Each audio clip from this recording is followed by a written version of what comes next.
Hey, so today is Sunday the 19th, and I forgot to talk about Phantom when I finished it. So I gave Phantom 5 carrots.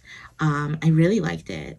It was so full of twists and turns, and it was just honestly a really wild ride.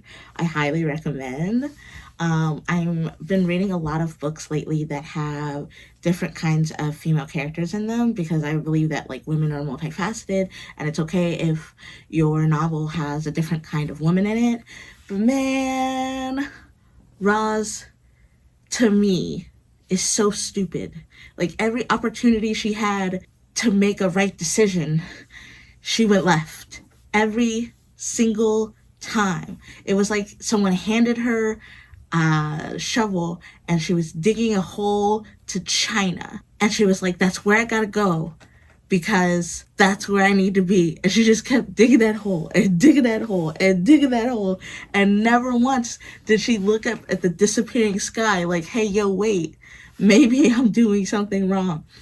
Every opportunity she had to fix her situation, to make it better, to try something different, she's like, nah, I'ma be dumb. Like, she was the dumbest character I've ever read. And not blonde dumb, not valley dumb, not I don't have any awareness of my actions dumb, just like dumb. For no reason. She drove me bonkers. But the rest of the story made up for it. The twists made up for it. The reveal made up for it. The horror made up for it. The body count made up for it. Everything else made up for it. So it's okay that Roz was a stupid character. But 10 out of 10, 5 carrots, definitely recommend. Horror, murder, intrigue, and just all around such a encompassing curiosity that keeps you going in the novel, even when you realize that your main character, the person that you're supposed to be rooting for, is literally unsavable.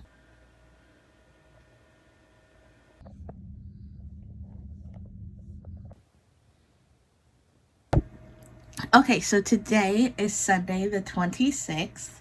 It is 10:54 p.m. and I have finished Monster Pucker by Cleo Evans and Ashley Bennett. Super adorable. It took a little while for my brain to figure out like how she was going to partake because it's a monster romance. And normally like the monsters are like humanoid, just like big, but like the monsters in this was a Krampus named Klaus and a Yeti named Furry, and their Yeti had tusks and Krampus had horns. And like, you know, it's fiction, so you could do whatever, but like, you got the same body I got, girl. How that's supposed to work? How is that supposed to, like, tusks, bro, tusks. Real live tusks. Making sense. It was so much fun. It was super silly. It was the perfect book to cleanse my palate after the turkey-a-thon disaster, so it wasn't really a disaster. I finished 5 more books. I just didn't really like any of them, so. But yeah, my ears are broken, so they are not staying up the way I need them to. 3 carrots. Thought it was super cute. Wasn't a fan of the ending, but essentially you are following a character named Holly, and she is a plus size girly, and she is trying to get all of the good gossip. So she gets trapped in a locker and then realizes that Flurry and Klaus are a couple, and then it goes from there. I won't tell you anything more because I don't want to spoil it, but the smut is hot with this one, so beware. And just try and like set your disbelief, you know, to the side a little bit further, because like I'm all down with the kinky shit, but like, he's got tusks. I finished this book and I still don't understand how that's supposed to work. I just had to get that off my chest. So the next things that I'm reading is If We Were Villains by M.L. Rio. I am determined to finish this either by the end of the month or by next week. Determined. Then we have the 7.5 Murders of Evelyn Hardcastle, which is a book club girly pick. We're starting it tomorrow, and that'll lead into December. And then I started The Cock Down the Block by Amy Award. And this is a plus-size librarian football, like, fake dating trope book that I've seen all of the girlies on the TikTok talking about. So, of course, I have to read it. It's supposed to be really good. The smut's supposed to be great. They keep saying, like, don't let the front cover fool you. So, like, I'm here for it. And that's what I'm essentially reading for the next couple of days until it hits December. I have a December TBR. I have books that I want to finish before the end of the year. And I have Christmas-related items that I want to have read before Christmas Day. So we'll get into that a little bit later and tell you all about that. So make sure that you guys subscribe to my channel so you don't miss out. And I'll see you next time. Bye!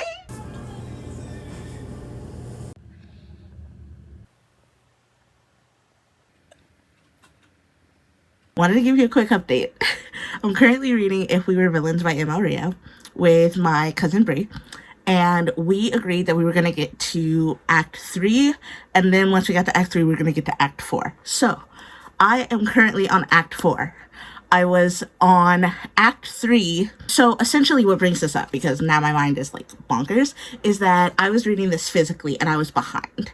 And then my hold for it digitally came in. And I was like, okay, I'm going to read it. So, in the book, physically, I was on page 120. Okay, so here is where I was in the book. About 30%, around there.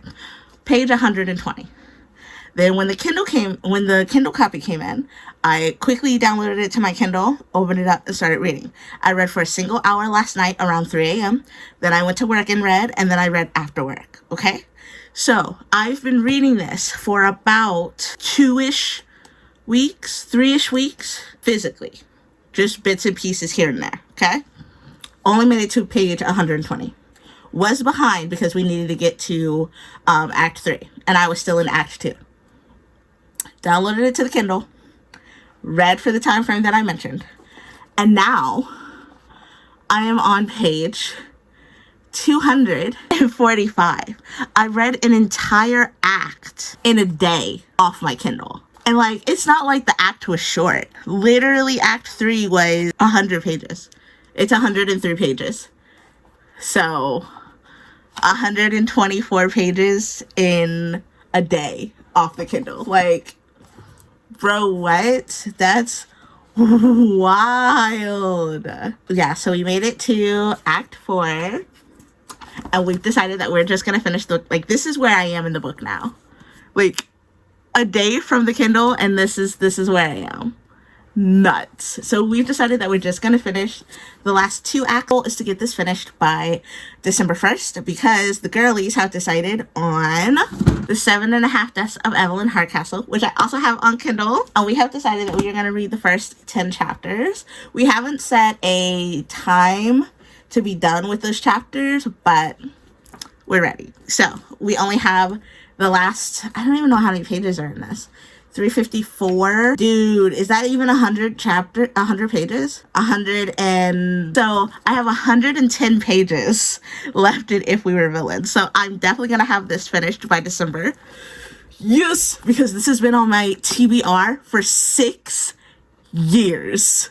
So, the fact that I'll finally be done, and I'm, like, kind of loving it. I didn't really know what to expect. I just knew it was dark academia and a mystery, but, like, I didn't really know what to expect. Yeah, I like it. Depending on where they take it, because I still haven't solved it. I don't have any hints or clues or anything. So, depending on where they take it, I could see this being a 4 easy. So that's awesome. So, definitely we'll have this done by the end of the week. And then we're doing the first 10 chapters in this. And then because most of the books that I have planned for December are that I have digitally, I don't really have any physical books with me, but I would like to finally get to Masters of Death by Olivia Blake, and I got this in August, when I went to Vegas. It was the book I brought home from Vegas. And I started reading it on the plane, but like literally don't remember where I was. So I'll start this from scratch. But yeah, this is part of my December TBR, which you guys will be seeing very, very soon because December is less than 5 days away. And that's fucking bonkers to me. Like, it'll be a whole nother month. And then it's the last month of the year. So it's about to be 2024. 2023 needs a speeding ticket. You need a speeding ticket. Straight to jail. Like, the way that time is passing for me is fucking mind-boggling. Like, it's about to be 2024. It's about to be a new year. I'm about to be 33. Like, I'm warm to the touch. Like, I might faint. So that's my update, and I will see you hopefully again soon to let you know that I finished If We Were Villains. Bye! Take it easy. Hey, new ears, we're back. Let's do this. So today is Tuesday. It's 2 a.m. Today is Wednesday, the 29th. And I am practically finished with If We Were Villains by M.L. Rio. I have maybe 4 chapters left. So the fact that I went through 2.5 acts in a day from downloading it on my Kindle, like, I understand why people read physical books, but that ain't me. Like, if I can get it on a Kindle, I will. Because, like, it's so fast. At 89%, okay? I am at scene 4 in Act 5. So this is scene 4, okay? This is how much I read today at work. Like, this is all that's left in the book. This is what's left. This is all that's left in the book. Because, y'all, this book has been on my TBR for 6 years. I have wanted to read this book for 6 years. That's crazy. So, about to be finished. About to start 7.5 Deaths of Evelyn Hardcastle. And I was going to do an end of the year, like, 1-sentence wrap up for all the books that I read. But instead, I think I'm going to go ahead and do a special project for 2024. And I'm going to announce that in my towards the end of December video. So you'll have to wait. But I'm so excited to show you guys what I have planned. Okay, so this is the book club pick. We are reading this. We agreed to go to chapter 10. We did not agree on a deadline. But I'm going to be finished with If We Were Villains by the end of tomorrow's shift, and then I will be starting this on top. I got an arc from Sunny Bay PR called Should Have Killed Me by Casey Cuckler, and I have to have this read and reviewed by the 27th of December, so I'm probably going to start this. But I also picked up, and a few others, because I have a little readathon for December, and I have a special project for 2024. So make sure that you subscribe so you don't miss out. And I will see you in like 6-ish hours with hopefully the review for If We Were Villains. I'm really loving it so far. Like, the way the characters glom onto you. Like, at the beginning, I didn't give a rat's ass about Alexander. I didn't give a rat's ass about Richard. I was really only invested in Oliver, but like the way that the story unfolds and you go through that time frame of what happened to them, like, bro, and it looked like curtains, I was like, no! Like, I was legitimately stressed. Like, not a tear, but you know how you feel right before you feel like you're about to cry? That. I had that for the crew. And I'm just like, damn. Like, I'm gonna be done soon. And I'm just like, I don't know what we're gonna do. I don't know how she's gonna pull it together and finish it. But right now, it's a solid 4.5 carats. All right, it's literally 3 a.m., so I'm gonna go to bed. Bye. Okay, so today is Friday the 1st. And last night, before I fell asleep, I finished If We Were Villains by M.L. Rio. I'm going to give it 5 carats. At first, I was a little concerned that I wasn't going to like it because it was so slow, but that was really necessary to build up the characters, because the scream that I scrumped, the that I gasped, the utter anguish I felt for what these characters were going through would not have been present without that like slog of the first 140-ish pages. I was right in guessing who did it. I never could have guessed the ending, and I almost want a sequel with just them. If you know, you know, but no spoilers. I read this with Bree, and just the emotional attachments I have to these characters. Like, if there's any Oliver or James or Philippa fan art, if you know, you know, send that my way, because I'm gonna need that. Like, they are like my little cinnamon rolls, and I love them. I will fight to the death for them. All right, on to the next.